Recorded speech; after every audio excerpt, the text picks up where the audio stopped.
So when you had your breakfast this morning, did you feel British values under threat?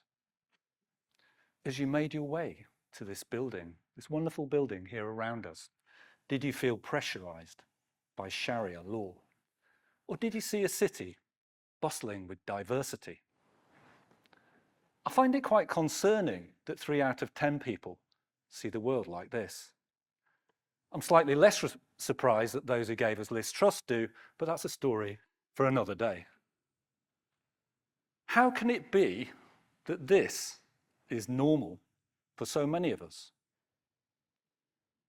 There are 2 stories at play here. The first is the only story in town in media and politics. This is the clash of civilizations, as it's called. It's about societies cleaved in two.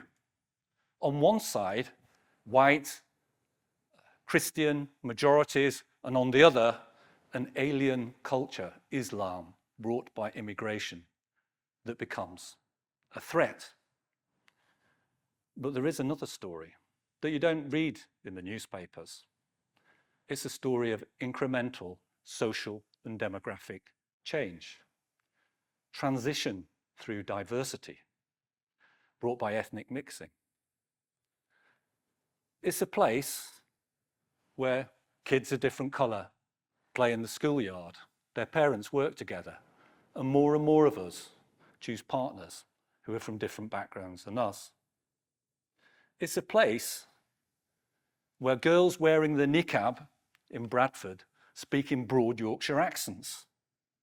It's also a place where the Muslim son of a bus driver can be democratically elected, the Lord Mayor of this city, London. So it's also a story of aspiration, of opportunity, of change through diversity.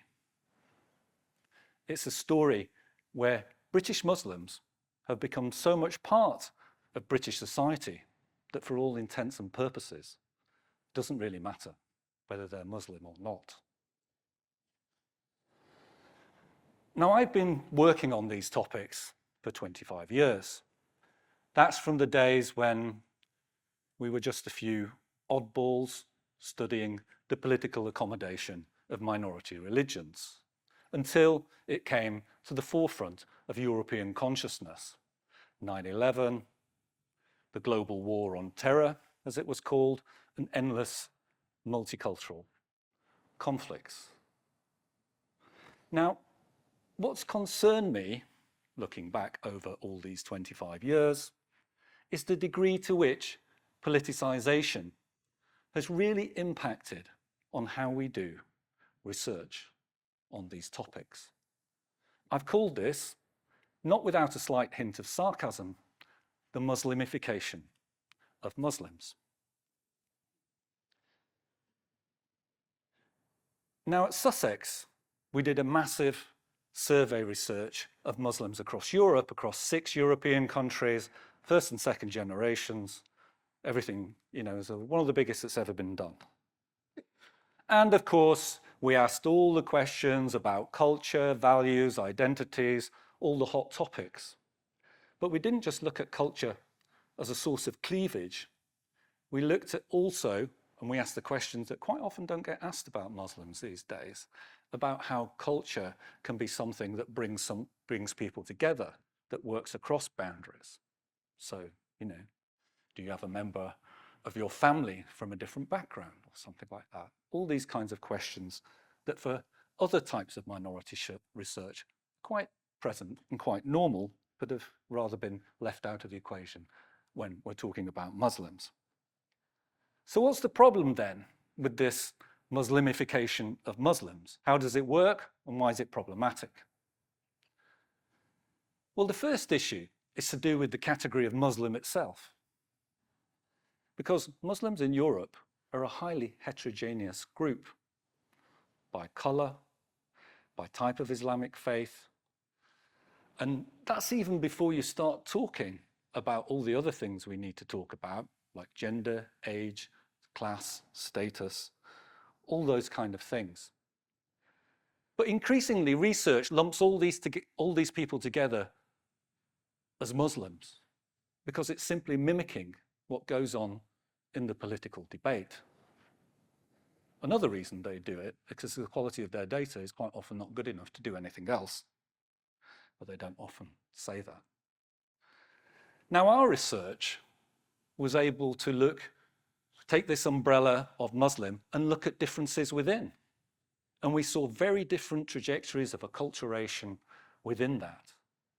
So one size does not fit all.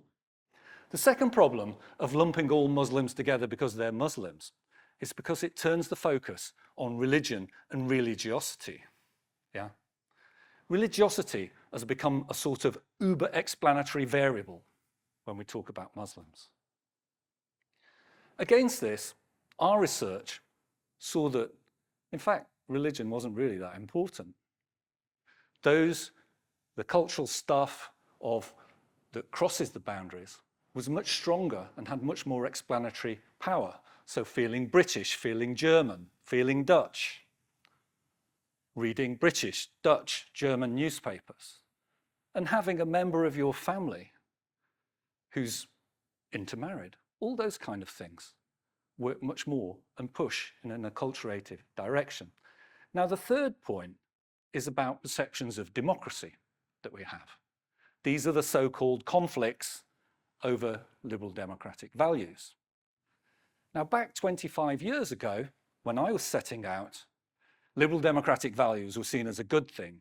This was going to be the civic stuff that held us all together facing the challenges of globalization, of which immigration and superdiversity are, of course, part. But today, liberal democratic values are brought in as a stick to beat Muslims. It's basically an ethno-cultural test of Britishness that's set as a standard to which Muslims and other cultures can never reach. Interestingly, our research showed that when we asked the type of questions that are used in studies on liberal democratic values, Muslims themselves saw themselves as being relatively close to the rest of society in a way that wasn't really problematic. But when we turned the question around and asked majorities, it was them who saw big problems. This shows us then that the barrier is constructed on the side of the majorities. It underlines what was demonstrated in the opinion poll that I showed you at the start. So what's the role of the social sciences in all this? Well, today, the social sciences are quite often polemical. It's critique versus counter-critique. For me, however, sociology isn't just about being a social justice warrior. It's about making visible the way the world actually works. And once we can understand that, then maybe we can start to think about how we can try to make it better. In a sense, I think sociology needs to reflect on something that George Orwell said 75 years ago, that it's a struggle to see what's in front of your own nose. This is a challenge that the social sciences need to take up, and it's an important one. For a better world, we need better research.